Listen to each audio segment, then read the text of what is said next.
I do love nothing in the world so well as you. He's not that strange. Elmo and his goldfish, his crayon too. That's Elmo's world.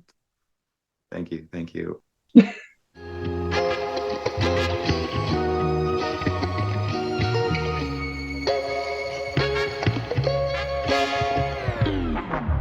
Okay, hello, and welcome to the Secret to Life podcast. My name is Eden. I'm here with my incredible friend and world premiere Shakespeare scholar, second only to myself, Nia Lacan. Nia Lacan, it hits this interesting intersection of my two very specific hyperfixations of being trans and loving Shakespeare. And you don't really find that in a lot of people. Nia is also one of the, if not the smartest person on the planet. And I brought Nia on to talk about Shakespeare, gender, and also life. But mostly, I want to talk about Shakespeare because you know what? The secret to life is talking about the shit you enjoy. And there is possibly nothing I enjoy talking about more than William J. Shakespeare. Nia, introduce yourself and tell us, please, as a Shakespeare scholar, the world's second most premier Shakespeare scholar, have you figured out what the J in William J. Shakespeare stands for? I know it's been a topic discussed for centuries. I'm still working on that one. Hi, everyone. I'm Nia, as Eden said. I am happy to be the second premier Shakespeare scholar to Eden herself in the world. I'm a PhD student at Johns Hopkins, and also I, do education and engagement for a festival down in California. Should I say the name of the festival? Um, Dude, let's do some promo. Okay, so the world premiere Shakespeare Festival, the New Swan Shakespeare Festival. Nia, would you like to tell us about it? Because I've talked about it a lot on this podcast. Sure, I'd love to talk. I mean, this is my job to talk about it in forums like this. So yeah, the New Swan Shakespeare Festival is an annual summer festival at the University of California, Irvine, UCI, which I know has been spoken about on this podcast, I'm sure, because of course that's Eden's alma mater. So we do two shows under the stars every year in this beautiful sort of mini Elizabethan space. I sound like our artistic director right now, so Eden's laughing a bit because he always sounds like this. The mini Elizabethan theatre that was constructed on the site 13 years ago, basically, and yeah, we just finished our 2024 season, and now we're going to literally. Oh, this is a scoop for your listeners. Literally hopping on the planning call tomorrow for the next steps with educational programming for 2025. So it's in process at this very moment. And as someone who attended UCI, easily the best part about attending UCI, especially as a drama major, it changed my life and is like the reason I didn't drop out. I entered that summer. My first summer at New Swan was is that 2 years ago or 1 year ago? It's one, right? I guess it's 1 year, yeah, 2023. I entered that summer being like, yeah, I'm gonna do this New Swan thing because I like signed up for it. It'd be bad to drop out. And then once this is over, I'm dropping out of UCI formally. And then I had a fantastic summer, but I was still like, yeah, this was fun. I had a good time. I love Shakespeare, but I'm still gonna like drop out. And then I watched As You Like It, and I was like, I think I remembered why I love theater watching this. I had a very similar experience. I mean, I talk about this a lot in public facing stuff for the festival because our artistic leadership really likes the story of the young teenager who was made in the theater. But it's true that I was there. I went, so I grew up in Irvine and I went to the Swan as a high school student for the first time as like Really? a patron. So I'd been in the space long before I actually worked there.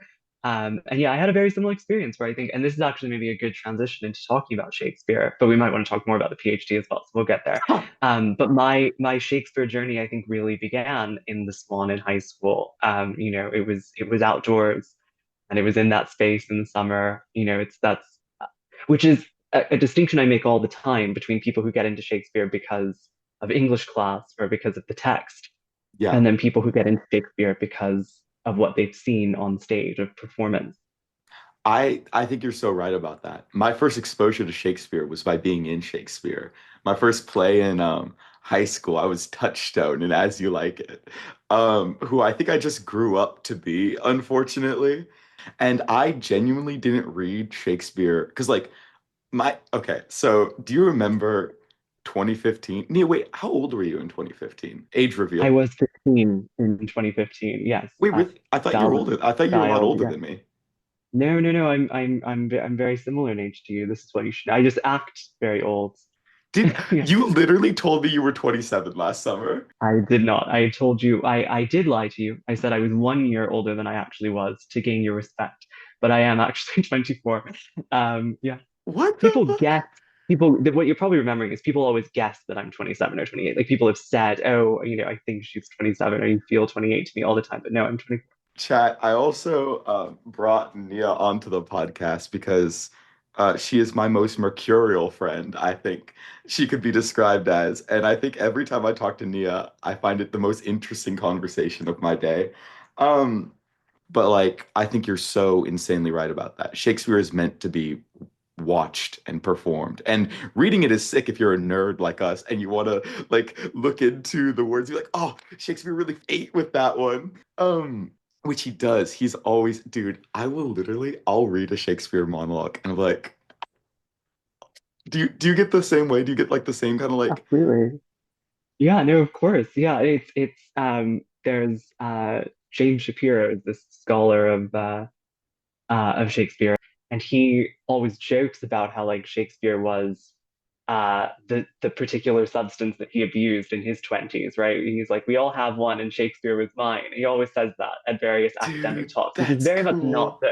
the that's not the vibe of most conferences, but he lightens the mood a bit with that. And I think that's very true for me. Like I think there's you read a Shakespeare monologue, you hear a Shakespeare monologue, and you just kind of like I don't know. I mean, if I think we were talking a bit before we started recording about like the state of the world and all this, right? I feel like Huh, the time that I have the most faith in humanity is probably right after I finish listening to you or hearing a Shakespeare monologue, right? I think literally. that's when I'm most like sanguine about the world. Yeah.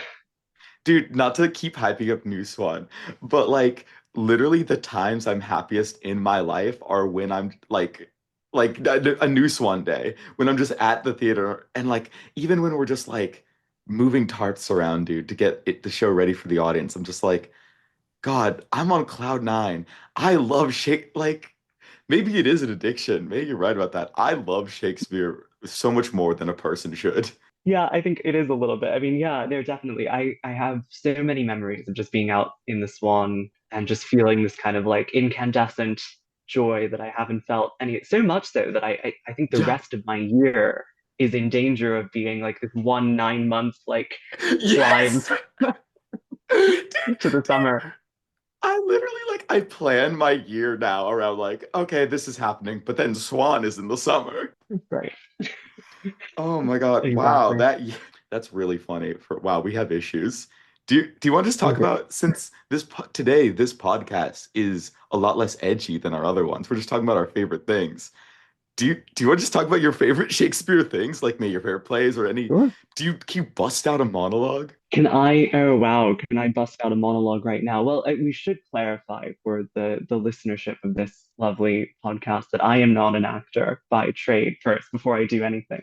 Mhm. I am a dramaturg by trade, so a lot of my favorite things will be shaped by not being a performer, as Eden is, or as many other great Shakespeareans are. That said, I don't know, the monologue that's probably most in my head is because it makes me feel good is Benedict's monologue at the end of the gulling scene, right? In Oh, Much Ado is always in my head. That's and Beatrice's as well, the what fire is in mine ears. It's also yeah, it's so great. God, this is two addicts passing like the blood back to and forth to each other. It is. I know. Yeah. I'm a specialist in my research in history plays, right? So We both, yeah. that is the thing about me and Nia. We both bonded over the histories are our favorite. Mhm. Tell us so much about your specialization, your thesis, everything. I'm here to learn. Yeah. Okay, great. That's good because I always warn people, I'm like, don't ever ask a PhD student what their dissertation research is about. Nia, this You have to be ready, podcast can be especially 2 hours if you want. no, no. These, you lovely viewers will listen to anything. We understand that more than anyone. So my research, my PhD. So my PhD is specialized in 17th century English drama, specifically historical drama. So I work on plays that are like just at the Shakespeare is actually pretty much the earliest thing that I do. Most of my actual research is Caroline and Restoration drama. So that's from the accession of King Charles I in 1625 through to really all the way. I mean, some people claim that Restoration drama ends in 1680. I strongly disagree. I basically Get their run, ass. yeah, I know. Well, yeah, this is we've come here for the hot academic takes. Um, my period, for me personally, I think I basically do English theater from 1625 to 1690. So basically, the accession of Charles I to the Glorious Revolution is kind of my main period of focus. And you do Shakespeare, one, because Shakespeare is amazing, and two, because it's how you get a gig in the world. Like no one's producing restoration drama. So, I'm happy to do Shakespeare. It's fun. So much of my like dramaturgy is pretty much all Shakespeare focused, but the research is really more non-Shakespeare than it is Shakespeare. Yeah. If you just keep talking, oh my God. Okay, history plays. That's what I do for a living, all day, every day, English historical drama specifically. So my dissertation is tentatively, and if you're listening to this in 2 years, the title might have changed, so I apologize. Is tentatively called um, Parliaments of Play, Revolutionary Dramaturgies of 17th Century England, and it's all about the idea of the playhouse as a kind of parliamentary space, as a space for political discourse and debate and contestation, and Okay, it's wait, kind I'm of into based on this. this.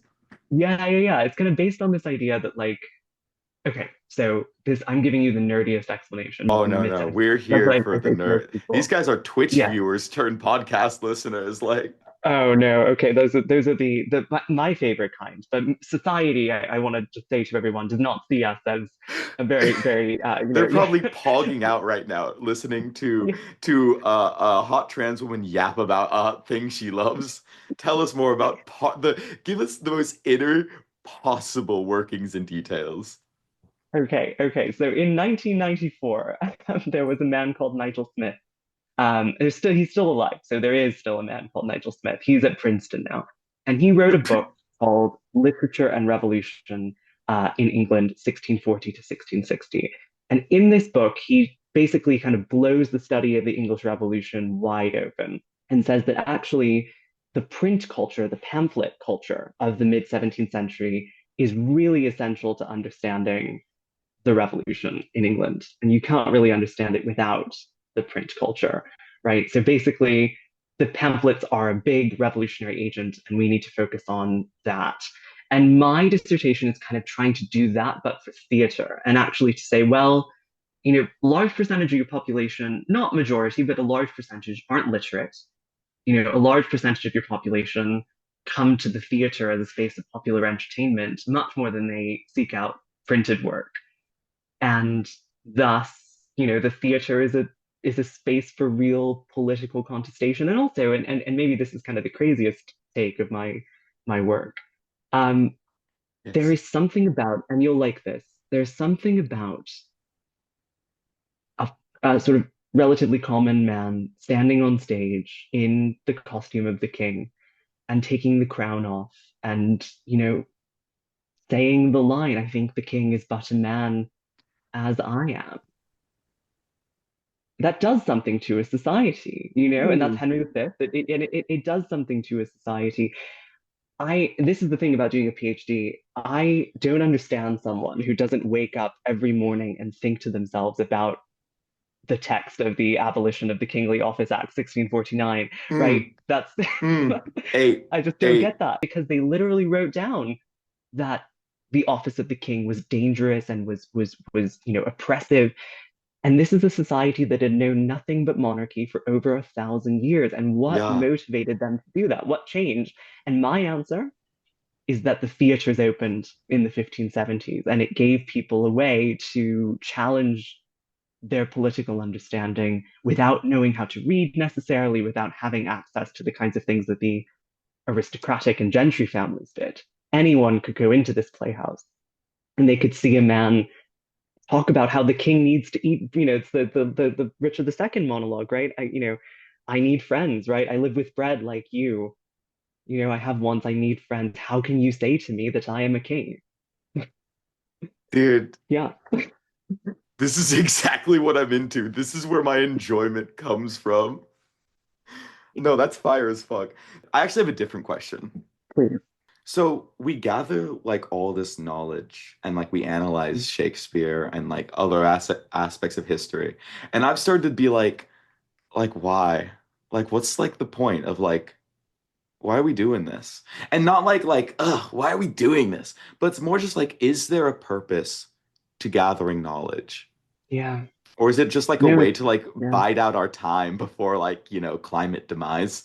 Well, I mean, I think there's good answers in both of those options, actually. I think the Mhm. reason to do it lies in both of them. I think you can take the angle of, yeah, our generation especially, we understand the kind of the decaying of of this worldly faith around us, as early modern people might say, right?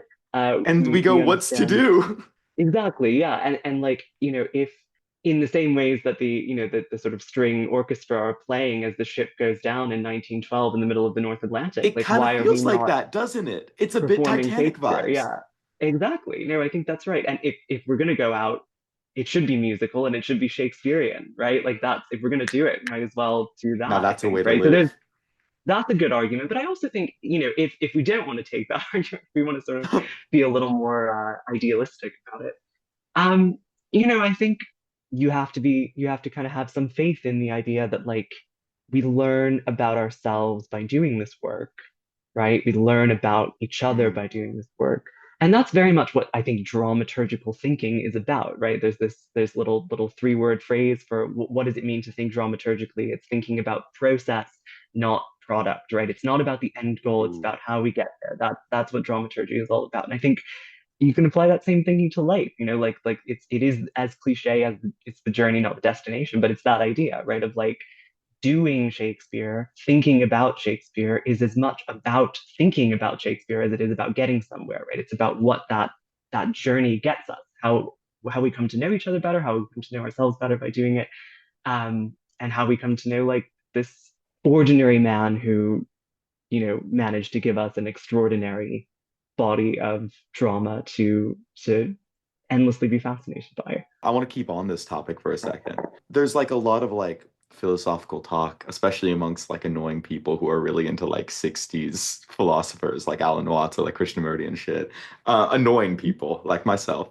Um, who have this kind of thought that like all knowledge is like already like inherent in us. And the more we try to figure out like and the act of trying to learn and like study, the further we get away from like this kind of big source of like human knowledge. Do you have any like thoughts on that at all? Yeah, I mean, I think that the best the best lesson that I've had to sort of be more, and I'm not saying that way of thinking about it is invalid or anything. I think I'm much Yeah, more of there's a probably no process-based invalid ways to thinker. think about anything. There is no good No, or not at evil, all. but that thinking makes it so. Hey. Yes, yes, absolutely. That's right. And I think, but even that is a testament to you know, what thinking does for us. Like maybe it's an adjective, maybe it's something that we're adding meaning into the world, but like that's also very human to add all this extra Yeah. meaning to so I think if that's right, and if straying the sort of like elemental human knowledge is what we're doing, then I think that's a very human trait, and there's something Huh. about that so like that's what, and also I mean there's nothing like, and maybe this is a topic for later, but I think there's nothing like um gender transition to teach you that progress in a direction is possible and that evolution is possible, and that there are some things that you have to jump into the water and do and to learn, and it's not about getting back to fundamentals but about crossing a bridge. And yeah, I don't know. I think I know exactly how to talk about gender. And it's so months ago, or 1 month ago, if you are a bigger fan of time and how it works, um, me and Nia met at a bakery to talk about being trans for hours. And it was amazing. And was possibly like the most positive talk I'd had about being trans in like my life. And so I want to ask you about like there's the specific show, 12th Night, where a wonderful character is in disguise as a gender opposite to theirs, and they talk about like the guilt of lying. Do you ever feel like, even though you are a woman, that you're like lying in some way? Yeah, I mean, it's hard to imagine not having that impulse to feel that way. It's so ingrained, right? It's so internalized. Yeah. Um, no, I totally feel the same way about our conversation a month ago. No, you're absolutely right. It's such an instinctual, and it's like painful how instinctual it is. And I we were talking about that moment in Twelfth Night, the monologue in what is often actually Act Two, Scene One as it's sequenced in modern productions, but really it's 2-2. Um, Bars. Viola as Cesario, yeah, who is giving that, I left no ring with her. What means this lady? That's the first two lines of that monologue. But the line you're referring to, and the line that it always comes out at me is, she calls herself poor monster, and that idea Yeah. of like monstrosity Yeah. is such a live one, both in like transmisogynistic discourse, the idea of kind of like the monstrous, almost animalistic depiction of the person assigned male at birth, like coming to, like it's always these like Yes. political cartoons in which the trans woman is like super, is almost animal, like We're super like in hairy and shadow and like we're yeah. so hairy. And I know. It's like, yeah, and so it's monstrosity. And then even it gets into your head, I think you think of yourself as, oh, I'm passing for, it's not even about passing for woman. I think it sometimes feels like passing for human, you know? yes. And Yes. that's it's a really hard thing. So I very much relate to Viola's language there. I always have. I think that, you know, her realizing, because both it's a monologue of realizing that she is another gender to other people. She's like, oh, I am the man. Like I am, it's this moment where she's having, I think, the probably the closest thing to a dysphoric experience that's possible to express for her, which is like, Hmm. this is not how I am, right? I am not that I am. She says that so many times, I am not what I am. And I think everyone, in the people of our experience can all relate to Oh, that but what idea. you were. And I would, I would you were what I would have you be, as Olivia says, right? It's like, obviously that line is funny in this kind of like, oh, who are you, whatever you want me to be kind of way, right? But like, it's also um, a statement about people really want you to be what they think you are Hmm. in a presentational sense. They really want you to fit into their notion of what you are. And if we I think to very often spend our waking lives being like, how can I get that to line up for them, right? And it Yeah. becomes this constant, sort of, yeah, performance of not even, it's not even womanhood anymore. It's just, can these people recognize me as like equally a person in this moment? Exactly. Like I'll leave the, we can save the womanhood for next week. Like, let's, this session, can we just get Yes. the like, yeah, And that's where yeah. like the phrase like boy modding comes from, like, oh, you know what, fuck it, I'll just be boy today just so I can have an easier day. Or especially the thought of like, and I think it hits every like trans person, but like this thought of like, well, maybe I'm just fucking confused. May I am like a man this whole time and I've convinced myself I'm a woman. Or like I have some kind of sick fetish that makes me want to pretend to be a woman. And then you're like, well, then I'm nothing. And then I think the hardest thing for humans all over to grapple with is the thought of being nothing, the thought of death, the thought of not fitting in, and just the thought of being something so demonic it can't be described in a word. You can't, there's no in group you can fit in with. I don't know what I am, and I think I just want to die. Yeah, no, I mean, it's society really plays a terrible trick on us, right? Yeah. It's, Because it wants you us to know get to that conclusion where we're like, oh, I guess I should just die then. Yeah, right. And it's sort of simultaneously it tells you, well, if you were transitioning, if you were moving in a direction that you want to move in, um, then things should feel good. And it should be easy. It should Yeah. get progressively easier, right? And then what it does is it tells you that it should be easier, and then it makes it harder. And then it says, well, why does, if you were really what you say you were, it would feel so much easier, but it seems like it's getting harder for you. So maybe Yeah. you're just confused. And it's just, we have to recognize that, like, it does in a vacuum. There are many moments of euphoria that can exist and they're beautiful, right? But I mean, okay, this is like a very specific example, right? But like, as I've had more and more courage about using, quote unquote women's spaces or spaces designated for women, I've had many instances of just sort of like you have to like, stand outside and ensure that no one's inside the space when I go in because like I don't want to use a male space to go into because Hmm. like it's dangerous in a whole other way. But it's like you walk out of that experience of like hiding in a bathroom stall waiting for people to leave so that Yes. you don't Yeah. confront Wow, them, you do you that know, too. totally. I Well, you have have spent to, of course. like 50 minutes in a bathroom stall, and then you I get the know. knock, and you're like, "Ah, I can't even clear my throat." Like, how? Yeah. No, I know. It's so I mean, this is a sad this is not because of the Swan itself, but like I very specifically don't use facilities during times at which patrons can access them because I don't want to scare any female patrons away. And that's that monstrosity language again. That's literally what I think to myself in my head. I'm like, oh, if they see me and they don't think I belong there, then that's going to be a real problem, right? Mhm. They're going to be scared, right? And all of a sudden, instead of the dramaturg who's bringing the community together and helping be part of this wonderful team, I'm this, like you said, this demon that haunts the space and like, Yeah. be careful. And it's a caricature that they have put out into the world and said that I am. And like that's no accident. I think it's that this stuff is intended to get into your head and it's intended to become the fuel for you ultimately being as scared of yourself as they are of you.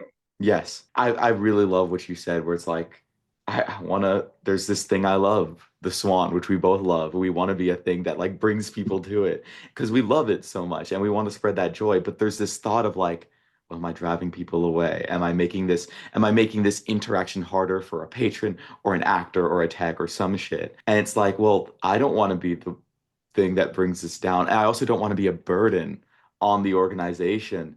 So what do I do? What's your anniversary? Like how many years you got? That's a good question. So I'm at 3. It's my anniversary, Wait, are July we 14th. twins? Maybe. Wait, when was your first day? Yeah. July 14th, 2021. So yeah, we're just over 3 years now. Yeah. February 1st, 2021. Oh, how exciting. Oh my God. Okay, that's great. Yes, look at us. My my 21st birthday.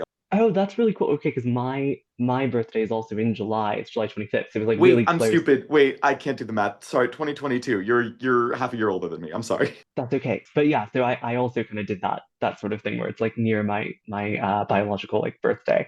But We're yes, so edgy, dude.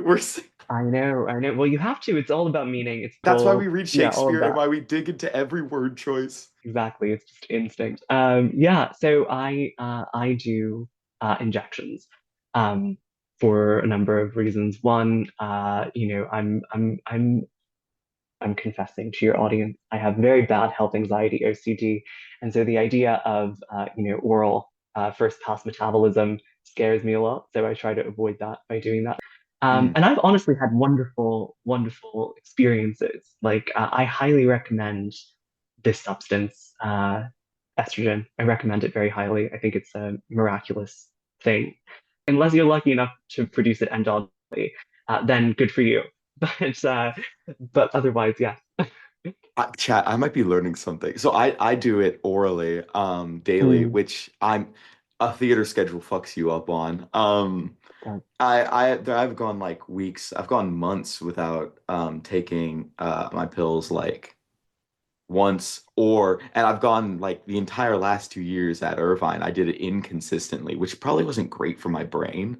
But following up on that, what do you mean when you say like the first pass metabolism? What does that mean? Oh, yes. Okay, this is good. I'm glad we're doing public education around this because I think, yes, it's always there's a I think lack this of is good important. Yeah. materials. Yeah. So this is essentially a very small hashtag not medical advice, version of what this is. Because I'm not a medical professional, so don't take any of this with without proper advice. But yeah, so when you take HRT orally, it has to be metabolized in the liver before it enters the bloodstream, right? So it's Mhm. passing through the same route as food does.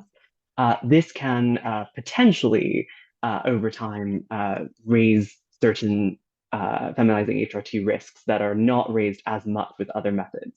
I cannot explain the like science behind that. All I know is that yes, so studies do show pretty consistently that like oral oral estrogen administration is associated with not high, but higher incidences of some of the common risks. Mostly, we're talking about thromboembolic events here, which is a long word for blood clotting, right? So yes. Now, again, it's not super high, but it is associated with longer. So with other forms of HRT, either transdermal or injectable, and even sublingual, you bypass this, and it goes either into the skin and then to be absorbed into the bloodstream in the case of both subcutaneous injection and transdermal, or if you do IM injections, intramuscular injections, then it's absorbed through muscle tissue more slowly. But that's kind of how it works. Sorry, that was a lot of long words, very quick. But yes, that's what I mean by.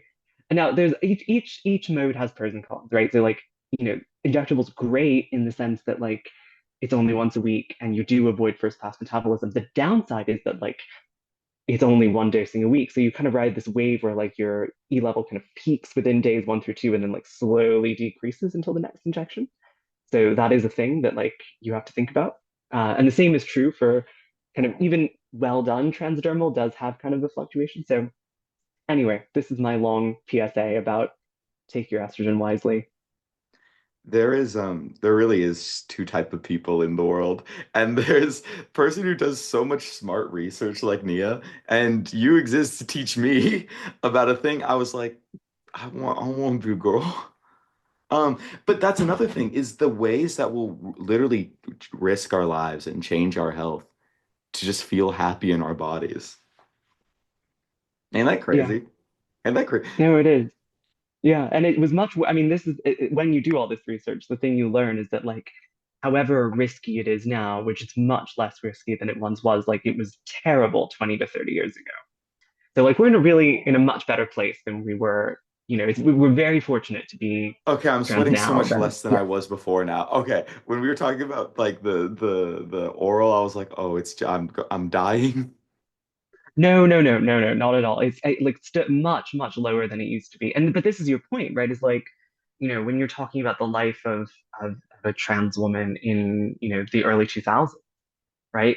We often just think about legal restrictions, but like it's also like literally the medical Yes. technology was so much less advanced of everything, surgery, HRC, whatever you want. Yeah, it was much worse than it is now.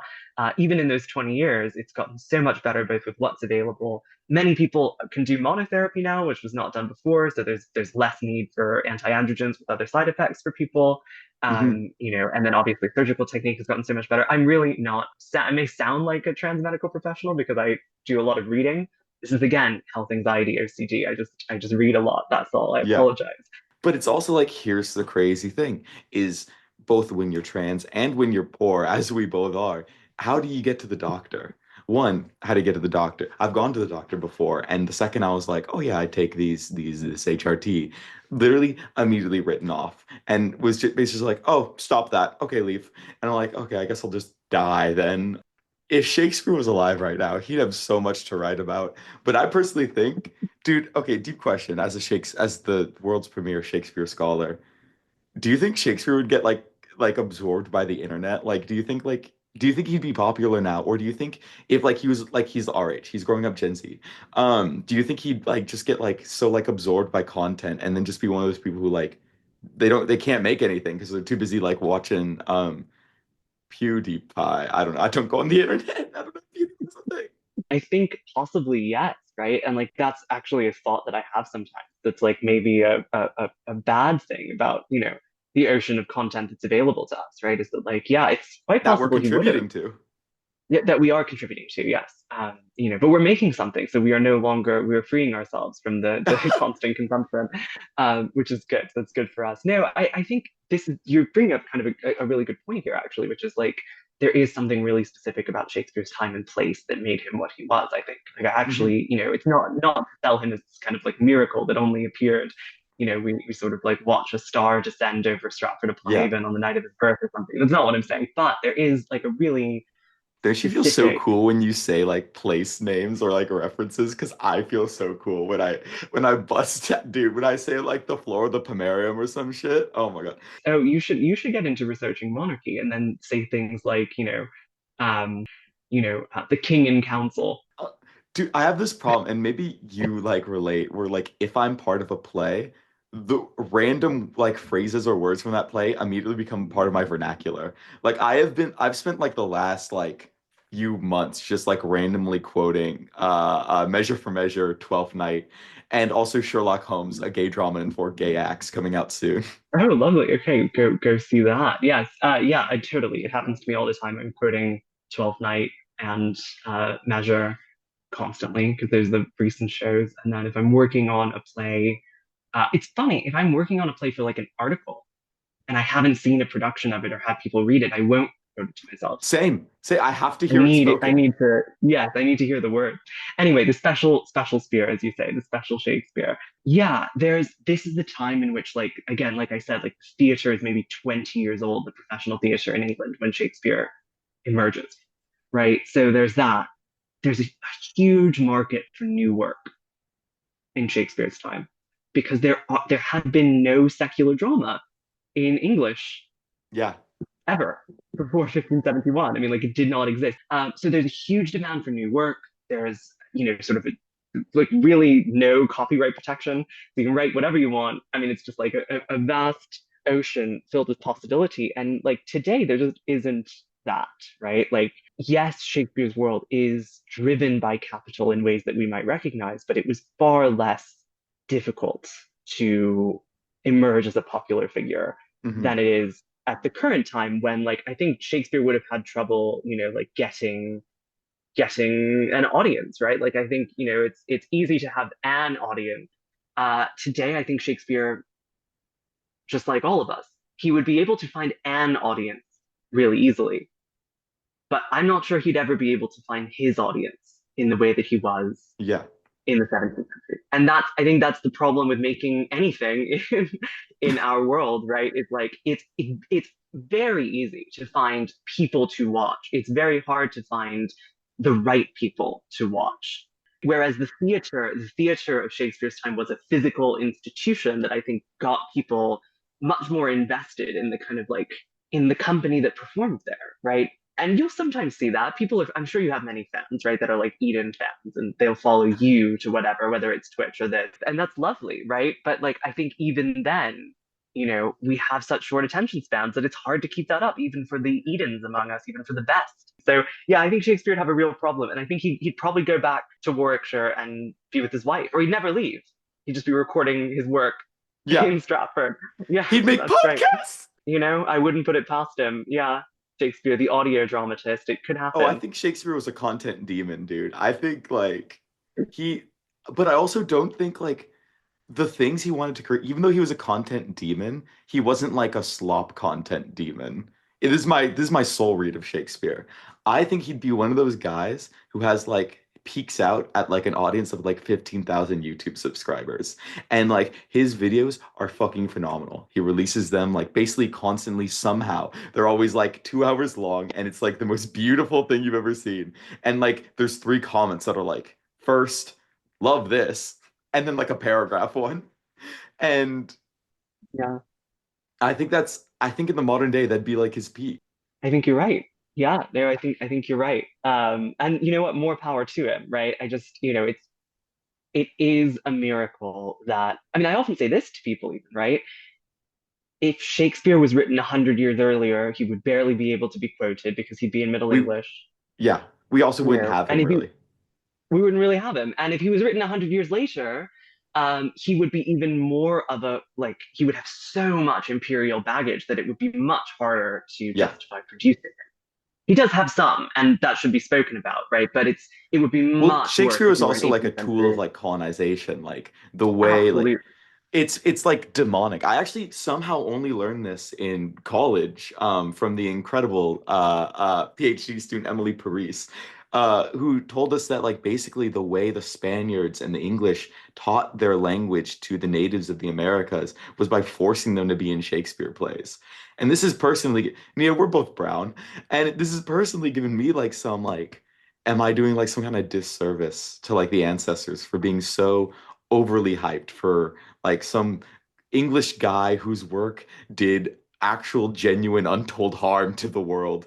Um, and probably very directly, an ancestor of mine was probably tortured to play fucking Olivia or some shit. Yeah, I mean, no, it's a fair point, and I think it's a thing that a lot of Shakespeare's practitioners of color think about all the time. And it's why, there's been so many good initiatives around decolonial and Yes. kind of reimaginings of Shakespeare, right? And they're all wonderful projects.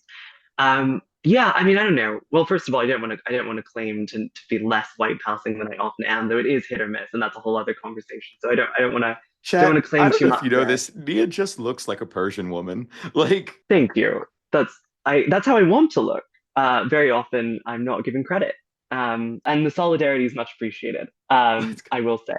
Yes. No, I think that's right. I mean, look, I think I definitely think about, studying the culture that stole the resources of my ancestors, namely oil, but some others. Um, you have to. Of course you have to Yeah, think about that. How can you not think about that, right? And I think there are numerous people across all sorts of ethnicities and racial backgrounds who have these thoughts, who are working very diligently on making Shakespeare more accessible and bringing him to our world and to our context and to our community. But I think, there's something about Imperial Britain took Shakespeare from his context. Shakespeare is, for the most part, a pre-overtly colonial playwright, like the first actual colonial project of England occurs in the year that All's Well That Ends Well was performed for the yes. first time, right? So there is obviously there's exploitation before that. There's English participation in the slave trade, of course, right? So Shakespeare's definitely benefiting. That said, Imperial Britain did what Emily said it did, right? It took him from his context and exported him as a tool that was much more violent than Yeah, Shakespeare himself ever would have directly been, right? I think this is important, right? It's not to celebrate that or not to like glorify that, of course not, right? But it's important to turn the tables on the 18th century British Empire and say, okay, you got to take Shakespeare and you got to use him for these vile purposes. We're hmm going to take him and we're going to be, a very diverse, queer company of artists, and we're going to take him and we're going to use him. He's yeah. ours now, We're right? gonna make him And there's something Shakespeare. powerful about that. That's right. And there's something so powerful about that I think is worth it. And it's worth working through the colonial baggage to get to that point of true Shakespearean liberation, right? We're almost liberating Shakespeare himself in order to liberate ourselves, right? Liberation That's through right. Shakespeare is, I think, a beautiful thing. And it can happen. We can do both. I think you're so right about that. That like that's because like if we get to the bigger topic of it, let's look at the world we live in. The world can't go on like this. So we need to find our liberation. And I think you maybe purposely, may accidentally found a very beautiful metaphor through Shakespeare that like it is only by all of us coming together and be like, no, we need to reimagine the way we're living right now. Because let's look, we can't go back. No matter how badly I in a different in actually the first episode of the podcast, my first guest, Jack Fowler, was bullying me because he said my ideal world is one where I go back in time, shoot Christopher Columbus, and colonization never happens. He's right about that. But the thing about that is that there is no going back. The only way is to liberate ourselves and create a new world. There is no world where we like banish every person who's not native to the Americas back to some other place that their fucking ancestors had never been before, but maybe their great ancestors had lived for a bit. And there is no world where we have Shakespeare, but without the burden of colonialism attached to him. We need to find a new way forward that like overshadows the trauma of the past. And I think that can happen both in Shakespeare and in this evil colonial project known as the American Empire. I think a better world's And possible. I agree, and you have to. I think you have to have that faith, or else it's that same. Maybe this is going back to your first question, right? Like, why do we keep pursuing these things? And maybe it's to do the Titanic, artfulness while the world is sinking. And maybe the other way to think about it is that we're trying to move forward, right? Exactly as you Yeah. say, we're trying to take what we have and what we've inherited, which is not great, right? And is, has a lot of problems. And use the best of what we've inherited. And I think Shakespeare is, if not the best, then close to some of the best cultural stuff that we've inherited, right? Yeah. Um, and take it and use it to move forward and say this tool, this work is something we can use to build a better world, right? And if we all, if we all stick together, but it's like that's true. And I think that if you're a theater scholar or a theater practitioner, which we respectively are, both in one, as you should be, you should always be a scholar and a practitioner. I think it's the best way to do both things. Yeah. Then you have to believe that the collaboration, the environment of collaboration like theater is the way, by rowing in the same direction, No, we we I can think get you're there. wow, yes, I completely agree. I think theater is a great microcosm of what's happening in the world, which is that like the world doesn't change by one big organization. I think what changes is a bunch of, and I'm not an anarchist, is a bunch of basically small groups of people, however insular, big, small, but different groups of people all working towards something that maybe they don't have a final end goal, like combined all these different groups. Individually, their goals are like maybe through researching Shakespeare in like the monarchy back then, I can I can learn something right now. Because I think that's how a lot of like we were talking before about like the kind of like the Carl Jung idea of like the kind of like not class consciousness. Do you know Carl Jung? Yes, yeah, What's yeah. It's not definitely not class, of course, but yes, I don't remember. Anyway, the we the know what we're math talking about. Yes, we'll call it the big brain is that like there's this idea that like subconsciously humanity is always working towards like a direction. And I think right now, in even though none of us even know it or may recognize it, so many different little pods of like communities are working towards something that can help make this world better than it ever has been before. Because we can all tell that things aren't right now. And I don't think, no matter like how evil some people we see on TV are, I think there's so many people out there working without even recognizing it towards something greater than themselves. I think we all are. And I think and I like that our little designation is theater and Shakespeare because I think, I don't know, to learn about to learn about the outside the self, you have to begin by learning about the self. And I don't think that there's anything that teaches me more about myself than theater. Because every play is in a way just prose. No matter how much we separate like prose and not for all that stuff, it is all just prose. A writer writes because they're like, this is a thing in my brain that I'm putting into the world for you to analyze for yourself. And I read a play, I watch a play, and I'm like, whoa, I'm learning so much about myself by watching the struggles of these people. And we look and dude, if there's any person who's analyzed the human struggle, it's William J. Shakespeare. no, I mean, yes, to be or not to be is a whole fucking no, it's everything, right? And that's what's so rewarding about Shakespeare, right? It's like if like I genuinely believe that human beings are unique vessels for doing great things and can be, like effectively like do what you said, right? To work together toward making something beautiful. And that's not to say they haven't done terrible things as well. Of course we have, right? But I think Shakespeare is giving us the best and the worst and saying this is who we are. I mean, I quote the same thing at the beginning of all of my classes that I teach focused on drama. I quote a bit of Act One of Our Town always, which is the stage let's get manager talking about, or sorry, where's the guy Beth from the Lopes? bank. I I know, think I know.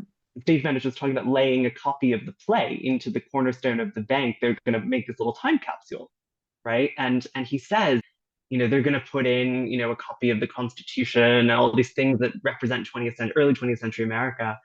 And he's like, I'm going to put a copy of this play into the cornerstone because I want people millennia from now to know this is how we lived, right? This is who we were. Hmm. And drama is what he chooses to record. This is who we are. It's a play. It's Oh not, my you God. know, and I always use that at the beginning of my classes because I think it's the best I can do to describe why doing this is so important. That like, The human condition. yeah, and that's the question that we always answer when we do Shakespeare. Is like, can we grapple? I mean, Measure is such a great example. We did that this summer. It says, can you Hmm. handle this? And can you make something? And of course, Beth Lopes can make meaning out of anything. Yes. Um, and when given Shakespeare, she can make meaning that is so grand that you'll spend the rest of your life thinking about it. I think this is the first time where I'm leaving the podcast feeling less depressed than I did entering it, which is why I want to talk to you. Anyways, I have for you 5 questions, 5 of the most Googled Shakespeare questions, and you, as a Shakespeare scholar, will answer them. Are you ready for this?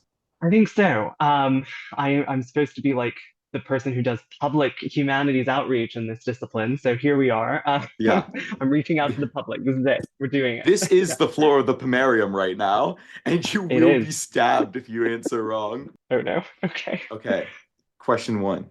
Was Shakespeare a woman? Oh, it's a great question. I don't think so, but I think he loved someone who might have been a woman, but who was assigned male at birth. I mean, Sonnet 20 makes you think that. Certainly I biased, agree. right? I Yeah, think that's that's, the easy answer. yeah, like, right. I think so. I think it's hard. I mean, people will always do this little dance where they're like, well, the poetry isn't biographical. And like, that's true, sort of, but like, sonnet's a really personal form, and But was Shakespeare gay? okay, let's take a step back for a minute. The male only space of the English theater, and you're going to tell me that this man had no interest, like Oh in yeah. any of, Come on. yeah. Was Shakespeare racist? Like personally? Mm. Was And he let's personally divide racist? this into racist for his time and racist for now. Well, Because yeah, it's I really personally think this. he was less racist than the average Trump supporter. That's probably true.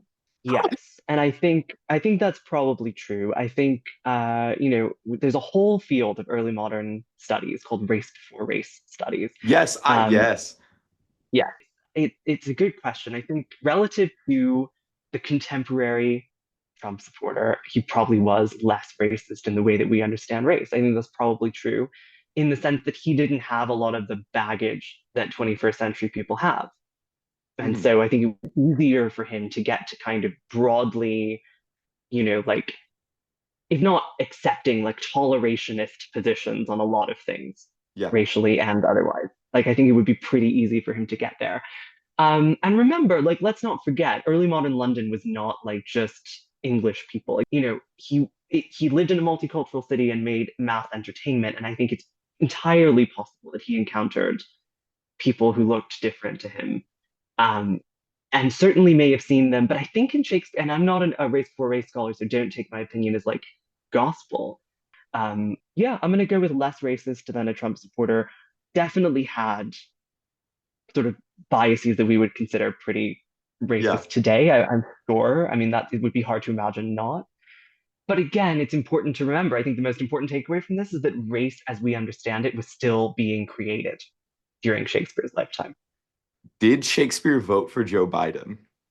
So first, the technical answer is no, right? William Shakespeare is not a registered voter in the United States as of 2024, or indeed in 2020. And now, see, what's going to happen is one of your listeners is going to find some guy called Will Shakespeare in the US and be like, Did you know there's see, no Shakespeares? really? Okay, see, I didn't know this. This is great. Wait, can I Okay, teach you something actually? please do. I would love that. So our goat was the only child goat, or I guess the only child who was male and lived, which is, I guess, not what an only child is. So Shakespeare was like the only male living child who could have children. He had one son who Hamlet is based on, and that Right. kid passed away. He also had 2 daughters who didn't pass on the name Shakespeare. Shakespeare was the origin of the name Shakespeare is a misspelling of a different name. So his family was very recent and unique, and when he didn't pass on the name, it just didn't get passed on. There you go. Okay. So yeah, I mean, I knew about Judith and Susanna, but I didn't know that there was no one else with the same name. That's great. Thank you for that. That's why he was. Yeah. Isn't that crazy? And Yeah. I've Googled it like to see if anyone's just like happened to change their name to Shakespeare. No one Mm. has. Well, they don't have the audacity to change their name, and they shouldn't. It must be made sacred. It should be illegal to change your name to Shakespeare. There can only be one. No, I'm just kidding. Um, this is a final question towards me, for me, I guess, is do you think do you think we'll make it?